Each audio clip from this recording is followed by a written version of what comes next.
Hello beer lovers, welcome to my channel. जो कोई भी मेरे चैनल में नए हैं प्लीज़ जाते टाइम मेरे चैनल को सब्सक्राइब ज़रूर करके जाइए और वीडियोस पसंद आते हैं तो वीडियो पर लाइक कमेंट करके वीडियो को शेयर ज़रूर कीजिए। और जितने भी बैकग्राउंड नॉइस है प्लीज़ उन्हें इग्नोर कीजिए और मेरे वॉइस पर फोकस कीजिए। चलिए शुरू करते हैं। Modern Xian Wang fan fiction grim reaper the god of death fall in love के नेक्स्ट पार्ट को। पिछले पार्ट में हमने देखा था विभूषण ने फिर से अपनी जान बचा लिया था, मतलब अपनी जान की जान लान वांगची को बचा लिया था वो विशीचन के हाथ से और उसे अपने रेलम में लेकर गया था। फिर वहाँ शादी भी किया था और विभूषण के 2 बच्चे भी हुए थे। अब आगे विभूषण की दुनिया में सुकून था, पर उसके सीने में बदले की आग अभी भी दबी हुई थी। उसने वांगजी को सोते हुए देखा, उसका मासूम चेहरा अपने दोनों बच्चों के साथ कितना हसीन लग रहा था। विभूषण ने धीरे से वांगजी का माथा चूमा और अदृश्य होकर इंसानी दुनिया की तरफ रवाना हुआ। लान मेंशन में जश्न का माहौल था। लान ई, लैन चिरन और लैन शिचन ने सोचा था कि वांगजी के मरने के बाद अब सारी प्रॉपर्टी उनकी है। वो हॉल में बैठकर शैंपेन पी रहे थे, पर तभी अचानक घर की सारी लाइट्स बुझ गई। हवा इतनी ठंडी हो गई कि उनकी सांसें जमने लगी। लैन शिचन ने चिल्लाकर कहा, कौन है? बाहर आओ। अंधेरे से विभूषण की खौफनाक हंसी गूंजी। वो अदृश्य नहीं हुआ, बल्कि अपनी असली रिपर रूप में उनके सामने प्रकट हुआ। काली आंखें, लाल औरा और हाथ में मौत की बांसुरी। विभूषण ने एक इशारा किया और शिचन का जिस्म हवा में लटक गया। शिचन का दम घुटने लगा, पर विभूषण ने उसे इतनी आसानी से मरने नहीं दिया। उसने शिचन की एक एक हड्डी को अपने मैजिक से तोड़ना शुरू किया। शिचन की चीखें पूरे महल में गूंजती रह गई, पर कोई उसे बचाने नहीं आया। विभूषण ने उसके जिस्म से उसके आत्मा को इतनी बेरहमी से खींचा कि शिचन का शरीर राख बन गया। लैन ई गिड़गिड़ाने लगी, हमें माफ कर दो, हमें नहीं पता था वो तुम्हारा है। विभूषण ने उसके चेहरे के पास झुककर कहा, माफी उन्हें मिलती है जो गलती करते हैं। तुमने तो पाप किया है। उसने लान ई और लैन शिरिन को एक ऐसी आग में झोंक दिया जो जलाती तो थी पर मारती नहीं थी, सिर्फ जिस्म को पिघलाती थी। घंटों तड़पने के बाद उसने उनकी आत्माओं को भी निकाल लिया। विभूषण ने उन तीनों की आत्माओं को खत्म नहीं किया। उसने अपनी कमर से एक काला कलश निकाला और उन तीनों की रूह को उसमें कैद कर लिया। तुम सभी को पुनर्जन्म का कोई मौका नहीं मिलेगा। विभूषण ने ठंडे लहजे में कहा, तुम सभी हमेशा मेरे पास कैद रहोगे और हर पल वही दर्द झेलोगे जो तुमने मेरे वांगजी को दिया था। विभूषण वापस अपनी दुनिया में लौट आया। उसने अपने हाथ साफ किए और सारा खून और गुस्सा वही छोड़ दिया। जब वो अपने महल में दाखिल हुआ तो वांगजी ने मुस्कुराते हुए उसका स्वागत किया। कहाँ गए थे आप? वांगजी ने पूछा, अपने दोनों नन्हे बच्चे को संभालते हुए। विभूषण ने उसे बाहों में भर लिया और झूठ बोलते हुए कहा, बस थोड़ी देर अपनी सल्तनत देखने गया था। विभूषण ने पूछा, क्या तुम कभी उस दुनिया में वापस जाना चाहोगे जहाँ तुम्हारा पुराना घर था? वांगजी ने उस दुनिया के बारे में सोचा जहां उसने सिर्फ दुख पाया था। उसने फिर अपने पति विभूषण की काली मगर प्रेम भरी आंखों में देखा। उसे ना पैसों की परवाह थी, ना किसी प्रॉपर्टी की। नहीं, वांगजी ने दृढ़ निश्चय के साथ कहा, मुझे वहां नहीं जाना। मेरी दुनिया वही है जहां मेरे हस्बैंड और मेरे बच्चे हैं। मैं हमेशा आपके साथ यही रहूंगा। विभूषण की आंखों में सुकून आ गया। उसने वांगजी को बेड पर लिटाया और उनके दरमियान फिर से वही पुराना जुनून जाग उठा। एक रिपर और एक इंसानी ओमेगा। उनका मिलन अब सदियों तक चलने वाला था। उस रिलम ऑफ इंटरनल नाइट में जहां उनकी जिंदगी में सिर्फ प्यार था और कोई दुश्मन नहीं। वक्त तेजी से गुजरा और उस अंधेरी दुनिया में खुशियों की रोशनी फैल गई।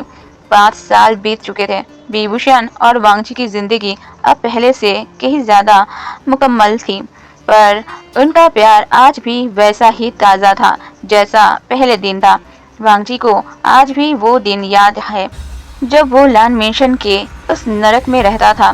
तब विभूषण उससे बात नहीं करता था, बस अदृश्य होकर आता उससे बेइंतहा प्यार करता और चला जाता। पर हर बार जाने से पहले वो वांग जी के पिल्लों के पास अपनी दुनिया का एक ब्लैक रोज छोड़ जाता था। वांग जी उन फूलों को लान ई और शीचन के डर से अपने बेड के नीचे छुपा कर रखता था। वो उसके लिए किसी खजाने से कम नहीं था। वो सारे गुलाब उसकी तन्हाई में उसका सहारा था। जब वांग जी बी बुशियान के साथ चला गया तब वो सारे ब्लैक रोजेस अपने आप वांग जी के पास ग्रीन रीपर की दुनिया में आ गया था। आज 10 साल बाद भी बीभूषण का ये अंदाज नहीं बदला था। हर रात वांग जी के सोने से पहले बीभूषण अपने हाथों से एक ताज़ा ब्लैक रोज तोड़कर वांग जी को देता है। इन 10 सालों में उन फूलों का एक बड़ा ढेर लग चुका है। क्योंकि ये जादुई फूल है, कभी मुरझाता नहीं है, इसलिए सभी फूल अभी भी वैसे का वैसा ही है। लेकिन अभी इन कुछ सालों में एक अजीब बात हुई है। पहले उन गुलाबों से सिर्फ फूलों की खुशबू आती थी, पर अब उनमें से हल्की सी सैंडलवुड की स्मेल भी आती है। जैसे उन बेजुबान फूलों को भी पता चल गया है कि उनके डेथ किंग के जिंदगी में अब एक ओमेगा आ गया है। वो खुशबू अब आधा तेरा आधा मेरा बन चुकी है, बिल्कुल बीभूषण और वांग जी की रूह की तरह। लेकिन इस शांत सुकून महल में अब खामोशी कहीं भी नहीं रहती। उनके दोनों बेटे जो अब 10 साल के हो चुके थे पूरे महल को सर पर उठाए रखते थे। दोनों ही अपने बाप की तरह ताकतवर और जिद्दी है। मम्मा देखिए, आइवन ने मेरी मैजिक बैंड छुपा दी है। शिजोई शिकायत करते हुए दौड़ा। नहीं मम्मा, ये झूठ बोल रहा है, मैंने तो बस उसे अदृश्य किया है। आइवान पीछे से हंसते हुए आया। वांग जी किचन में उनके लिए खाना बना रहा था, पर दोनों बच्चों ने उसके कपड़े को पकड़ लिया और खींचना शुरू कर दिया। मामा, हमें बाहर काले गुलाबों के मैदान में खेलने जाना है, प्लीज आप भी चलिए ना हमारे साथ। वांग जी थक कर उन्हें समझाने की कोशिश करता। बच्चों, अभी तुम्हारे पापा आते होंगे, फिर एक साथ जाएंगे। पर वो शरारती अल्फाज कहाँ मानने वाले थे। उन्होंने अपनी नन्ही शक्तियों से किचन के बर्तनों को हवा में उड़ाना शुरू कर दिया। वांग जी परेशान होकर कहा, तुम दोनों बिल्कुल अपने पापा पर गए हो, मेरी बिल्कुल नहीं सुनते। तभी हवा में एक ठंडी सरसराहट हुई और बीभूषण वहां प्रकट हो गया। उसने देखा कि वांग जी बच्चों के बीच घिरा हुआ है और बच्चे उसे परेशान कर रहे हैं। क्या हो रहा है यहाँ? बीभूषण ने अपनी भारी आवाज में पूछा, पर बीभूषण के आंखों में अभी शरारत थी। बच्चे अपने पापा को देखते ही डरने के बजाय उन पर कूद पड़े। बीभूषण ने दोनों को अपने मजबूत कंधों में उठाया और वांग जी की तरफ बढ़ा। उसने अपने कोट के पॉकेट से एक नया चमकता हुआ ब्लैक रोज निकाला, जिसमें से सैंडलवुड की गहरी महक आ रही थी। ये तुम्हारे लिए, मेरे बच्चों की माँ। उसने फूल देते हुए कहा और वांग जी के माथे को चूमा। वांग जी ने थक कर बीभूषण के सीने पर सर रख दिया और कहा, आपके ये दोनों बेटे मुझे बिल्कुल भी शांति से जीने नहीं देते। बीभूषण हंसा और वांग जी का हाथ थाम कर कहा, तो क्या हुआ? इन्हें मुझसे सीखने दो कि अपने ओमेगा को परेशान कैसे करते हैं और उसे प्यार कैसे करते हैं। वांग जी शर्मा गया और महल के दीवारों में एक बार फिर से उनके परिवार की हंसी गूंज उठी। उनकी दुनिया अब पहले से भी हसीन थी। बीभूषण और वांग जी की शादी को 10 साल हो चुके थे। इस खुशी में बीभूषण ने वांग जी को एक अनोखा तोहफा दिया। उसने अपने शक्तियों का एक हिस्सा वांग जी को ट्रांसफर कर दिया। बीभूषण का मकसद था कि इन शक्तियों से वांग जी को अपने शरारती बच्चों को संभालने में आसानी होगा और वो महल में खुद को और ताकतवर महसूस करेगा। लेकिन वांग जी को क्या पता था कि ये शक्तियाँ उसके लिए सुकून नहीं बल्कि एक नया नरक का रास्ता खोल देगी। पहले जब वांग जी महल के गार्डन में उन काले गुलाबों को देखता था तो उसे हवा में एक मीठी बांसुरी की धुन सुनाई देती थी। वो धुन उसे सुकून देती थी। लेकिन शक्तियाँ मिलने के बाद वांग जी की सुनने की क्षमता बदल गई। अब गार्डन से कोई संगीत नहीं बल्कि इंसानों के रोने और गिड़गिड़ाने की दर्दनाक आवाजें आने लगी। वांग जी को लगा शायद ये उसका वहम है, पर हर गुजरते समय के साथ ये चीखें और तेज हो गई। उसने अपने दोनों बच्चों को पास बुलाया और पूछा, आइवान, शिजोई, क्या तुम दोनों को गार्डन से रोने की आवाजें सुनाई दे रही है? बच्चों ने मासूमियत से सर हिलाया और कहा, मम्मा, इसमें नई बात क्या है? ये आवाजें तो हमेशा से ही आती है। पापा के गार्डन से हर गुलाब से ऐसे ही आवाजें आती है। और जब हम खेलते हुए किसी फूल को तोड़ देते हैं तो वो और भी तेज रोने लगती है। हमें तो बहुत मजा आता है। वांगजी का दिल दहल गया। उसके बच्चे मौत और दर्द को एक खेल समझ रहे थे और समझेंगे क्यों ही नहीं। दोनों बच्चे अपने बाप पर जो गए हैं। जो भी हो, आगे की स्टोरी सुनो। वांगजी को अचानक उन हजारों काले गुलाबों का ख्याल आया जो विभूषण ने उसे पिछले 10 सालों में दिया था।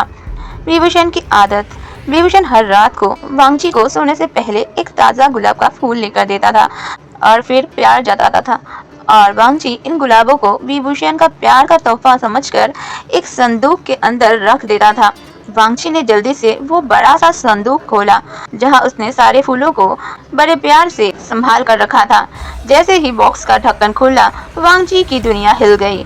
हजारों आत्माओं की एक साथ रोने की, चिल्लाने की और माफी मांगने की आवाजें इतनी तेज थी कि वांगजी ने तुरंत अपने दोनों कानों को अपने दोनों हाथों से दबा लिया और फर्श पर बैठ गया। वो आवाजें उसके दिमाग को फाड़ रही थी। हर एक फूल जो उसने प्यार का तोहफा समझकर रखा था, वो एक कैद आत्मा थी जो विभूषण की क्रूरता की वजह से तड़प रही थी। वांगजी की आंखों में आंसू आ गए। उसने महसूस किया कि उसके संदूक में जो फूल है वो खुशबू से नहीं बल्कि खून और दर्द से भरे हुए हैं। ठीक उसी वक्त कमरे का तापमान गिर गया और विभूषण अदृश्य रूप में वहां प्रकट हुआ। उसने देखा कि वांगजी कानों पर हाथ रखे तड़प रहा है। क्या हुआ वांगजी? क्या तुम्हें मेरे दिए रोजेस पसंद नहीं आए? आज विभूषण की आवाज में वही पुरानी ठंडक थी।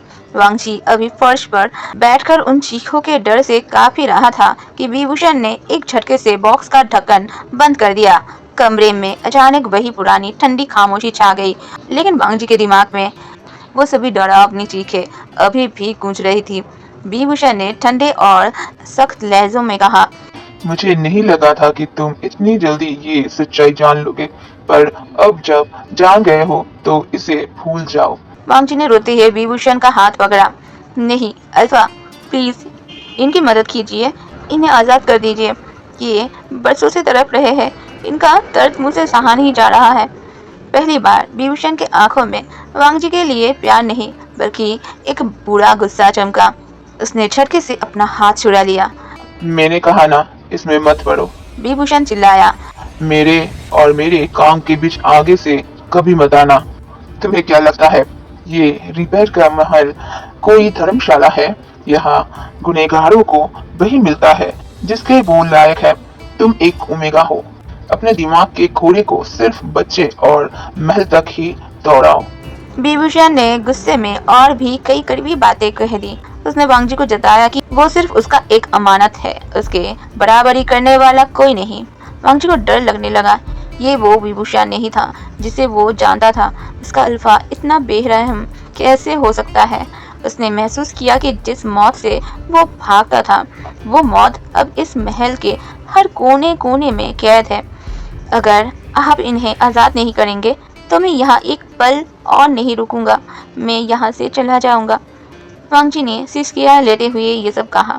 ऐसे दर्द भरी जिंदगी से तो मौत ही बेहतर है।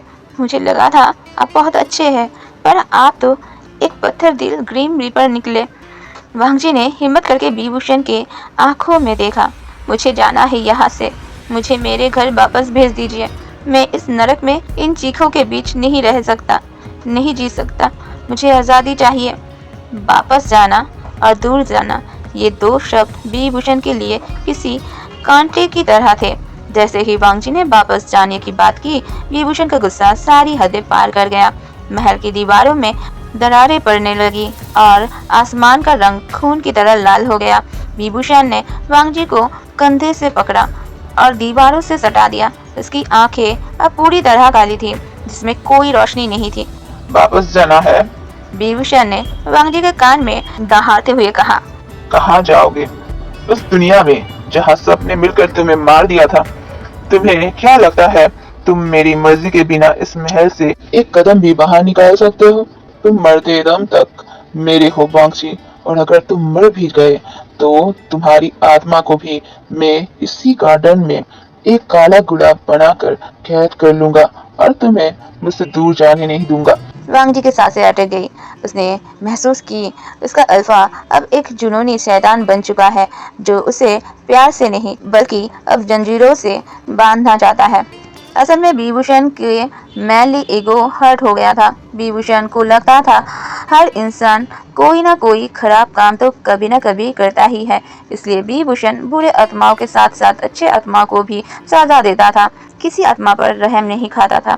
और सबसे बड़ी बात, विभूषण जैसे क्रूएल ग्रीन रीपर ने प्यार किया था। उसका प्यार सच्चा तो था, लेकिन अपने ईगो के चलते विभूषण अब वांगजी को अपना प्यार दिखा नहीं पा रहा था। ना विभूषण प्यार से अपने काम के बारे में वांगजी को समझा पा रहा था और न वांगजी विभूषण को समझा पा रहा था। उल्टा अब वांगजी विभूषण से डरने लगा था। दोनों बच्चों ने महल का बदला हुआ माहौल महसूस कर लिया था।